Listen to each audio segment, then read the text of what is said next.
D'un seul coup, on voit apparaître des petits candidats qui ont des choses à dire, et ce qui est assez intéressant, c'est que la totalité des petits candidats, finalement, étaient opposés à l'euro, à l'Europe, au marché, et on voyait tous ces gens qui, finalement, parmi les grands candidats,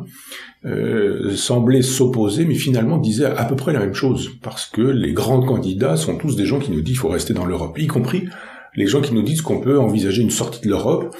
parce que Marine Le Pen est extrêmement prudente sur ce sujet, et Mélenchon, c'est exactement la même chose, c'est-à-dire on sort pas de l'Europe.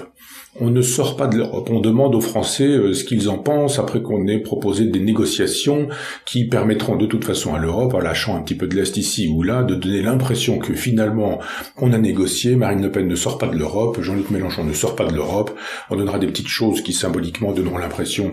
qu'ils ont gagné, ils pourront parader dans les médias en disant vous avez vu comme je suis fort, et puis l'Europe dira on les a gardés, il n'y a pas de problème. Donc globalement, parmi les grands candidats, tout le monde est pour le maintien du statu quo dans l'Europe, sauf deux qui nous donnent l'impression que finalement grande gueule aidant, ils vont faire un ramdam total, mais que globalement ça va se passer comme avec Tsipras, leur héros, on va rester dans l'Europe, on va rester dans l'euro, c'est-à-dire qu'on ne pourra pas faire les politiques dont ils nous disent qu'ils pourront la faire. Ceux qui finalement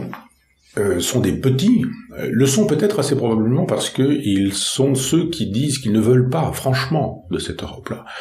Autant les autres, on peut les accepter dans le club. Globalement, on fait semblant de ne pas être d'accord, mais finalement, sur l'essentiel, on est d'accord. Alors que les autres, sur l'essentiel, ne sont pas d'accord. Et les Dupont-Aignan, et les Poutou, et les Artaud, et les Cheminade, et les Asselineau sont tous des gens qui nous disent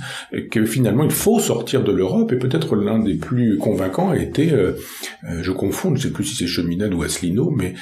celui qui sortait sans cesse le papier en disant article temps, article temps, article temps, il en était un peu ridicule, mais convaincant, en nous expliquant que soit on déchirait ce papier, et à ce moment-là on pouvait être libre et vraiment faire de la politique, soit on ne le déchirait pas, comme tous les grands candidats, y compris Mélenchon-Le Pen, mais que finalement, on pourrait pas faire de politique annoncée puisque les interdits de l'Europe sont extrêmement puissants et qu'ils font la loi tant qu'on est dans cette Europe. C'est du bon sens, mais finalement, le bon sens n'est pas la chose du monde la mieux partagée, surtout à la télévision et surtout sur les terrains politiques.